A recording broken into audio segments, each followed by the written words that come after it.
ನೋಡಿ ಏನಾಗಿದೆ ಅಂತ ಹೇಳಿದ್ರೆ 4 ಪವರ್ ಸೆಂಟರ್ಗಳು, DK ಪವರ್ ಸೆಂಟರ್ ಒಂದು ಕಡೆ ಆದರೆ BK ಪವರ್ ಸೆಂಟರ್ ಮತ್ತೊಂದು ಕಡೆ ಇದೆ. ಇದರ ನಡುವೆ ಮಲ್ಲಿಕಾರ್ಜುನ್ ಖರ್ಗೆ ಅವರು ಅವರೊಂದು ಪವರ್ ಸೆಂಟರು,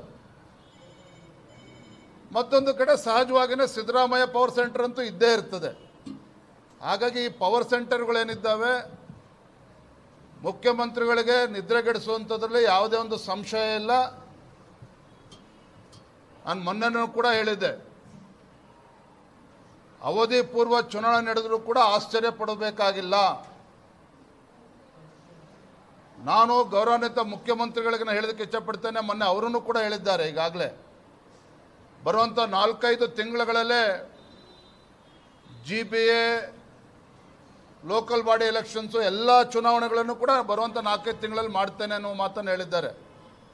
ಹಾಗಾಗಿ ಮಾನ್ಯ ಗೌರವಾನ್ವಿತ ಮುಖ್ಯಮಂತ್ರಿಗಳಲ್ಲಿ ರಾಜ್ಯದ ಜನತೆಯ ಪರವಾಗಿ ನಾನು ಕೈ ಜೋಡಿಸಿ ಅವ್ರಿಗೆ ವಿನಂತಿ ಮಾಡ್ತೇನೆ, ನಿಮ್ಮ ಕಡೆಯಿಂದ ಇವತ್ತು ರಾಜ್ಯದಲ್ಲಿ ಒಳ್ಳೆ ಆಡಳಿತನ ಕೊಡೋದಕ್ಕೆ ಸಾಧ್ಯ ಇಲ್ಲ. ಭ್ರಷ್ಟಾಚಾರ ರಹಿತ ಆಡಳಿತನ ಕೊಡೋದಕ್ಕೆ ನಿಮ್ಮಿಂದ ಅಸಾಧ್ಯ.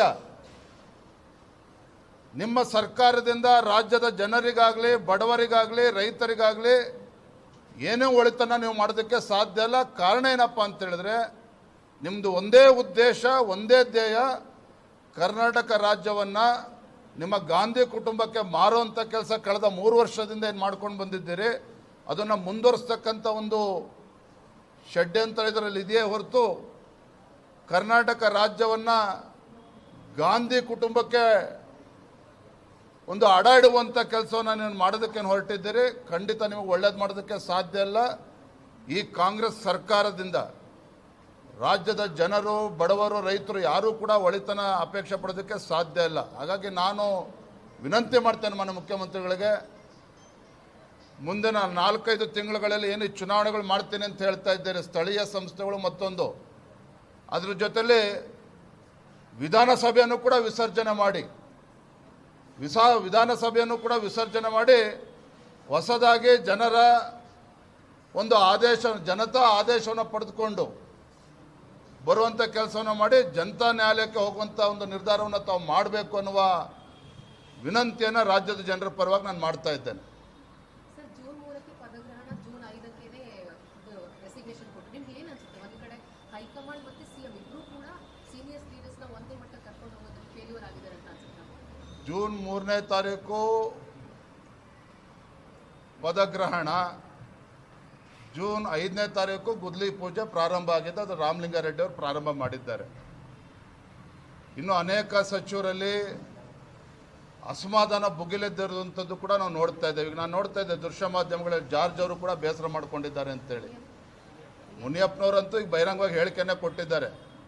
ಹಾಗಾಗಿ ಇವ ಲಜ್ಜೆಗೆಟ್ಟ ಕಾಂಗ್ರೆಸ್ ಪಕ್ಷಕ್ಕೆ, ಸರ್ಕಾರಕ್ಕೆ ಜನರ ಬಗ್ಗೆ ಕಾಳಜಿ ಇಲ್ಲ, ಚಿಂತನೆ ಇಲ್ಲ. ಅಧಿಕಾರದ ಹಪಾಪಿ ಇವತ್ತೇನಿದೆ, ಇವರ ಬಣ್ಣ ಇವತ್ತು ಬಯಲಾಗಿರುವಂಥದ್ದು.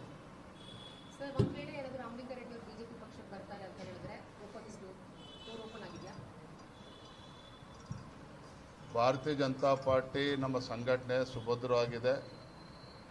ಲಕ್ಷಾಂತರ ಕಾರ್ಯಕರ್ತರ ಪಡೆ ಇದೆ. ರಾಜ್ಯದ ಜನರು ಕೂಡ ಬಯಸ್ತಾ ಇರುವಂಥದ್ದು ಆದಷ್ಟು ಬೇಗ ರಾಜ್ಯದಲ್ಲಿ ಚುನಾವಣೆ ಆಗಿ ಈ ದರಿದ್ರ ಕಾಂಗ್ರೆಸ್ ಸರ್ಕಾರ ತೊಲಗಬೇಕು ಅನ್ನುವ ಅಪೇಕ್ಷೆಯಲ್ಲಿ ಅವರು ಕೂಡ ಇದ್ದಾರೆ. ಹಾಗಾಗಿ ಜನರ ಆಶೆ ತಕ್ಕಂತೆ ಅವರು ಚುನಾವಣೆಗೆ ಹೋಗಲಿ. ನಮಗೆ ವಿಶ್ವಾಸ ಇದೆ, ನಾಡಿನ ಜನತೆ ನಮಗೆ ಆಶೀರ್ವಾದ ಮಾಡ್ತಾರೆ. Thank you.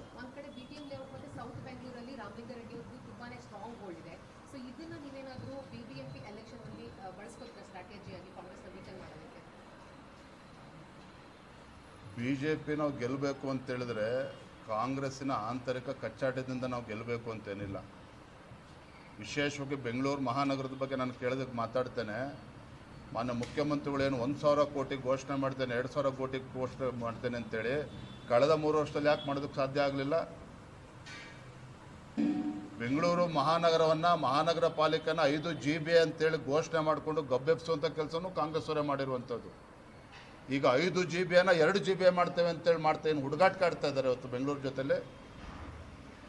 ಬೆಂಗಳೂರು ನಗರ ಇವತ್ತು ಏನಾಗಿದೆ, ಇವತ್ತು ರಸ್ತೆಯಲ್ಲಿದೆ ಅಂತೇಳಿ ಹುಡುಕ್ಬೇಕಾಗಿರ್ತಕ್ಕಂಥ ಒಂದು ದುಸ್ಥಿತಿಗೆ ಇವತ್ತು ಬೆಂಗಳೂರು ಮಹಾನಗರ ಬಂದಿರುವಂಥದ್ದು. ಆಗಲೇ ಹೇಳ್ತೇನೆ ನಾನು, ಇವ್ರಿಗೇನು ಕೂಡ ಅಭಿವೃದ್ಧಿ ಬಗ್ಗೆ ಆಗಲಿ ಮತ್ತೊಂದಾಗಲಿ ಏನೂ ಕೂಡ ಕಾಳಜಿ ಇಲ್ಲ. ಹೇಗೆ ಲೂಟಿ ಮಾಡಬೇಕು, ಹೇಗೆ ಸರ್ಕಾರದ ಖಜಾನೆಯನ್ನು ಖಾಲಿ ಮಾಡಬೇಕು, ಇದು ಒಂದೇ ಅವ್ರಿಗೆ ಆದ್ಯತೆ. ಕಸದಿಂದ ಹೆಂಗೆ ರಸ ತೆಗಿಬೇಕು ಅನ್ನೋದು ಒಂದೇ ಅವ್ರಿಗೆ ಆದ್ಯತೆ ಇರುವಂಥದ್ದು. ಹಾಗಾಗಿ ಇವರಿಂದ ಯಾವುದೇ ಒಳಿತನ್ನು ರಾಜ್ಯದ ಜನ ಬಯಸೋದಕ್ಕೆ ಸಾಧ್ಯ ಇಲ್ಲ, ಬೆಂಗಳೂರು ಜನನೂ ಕೂಡ ಬಯಸೋದಕ್ಕೆ ಸಾಧ್ಯ ಇಲ್ಲ. Thank you.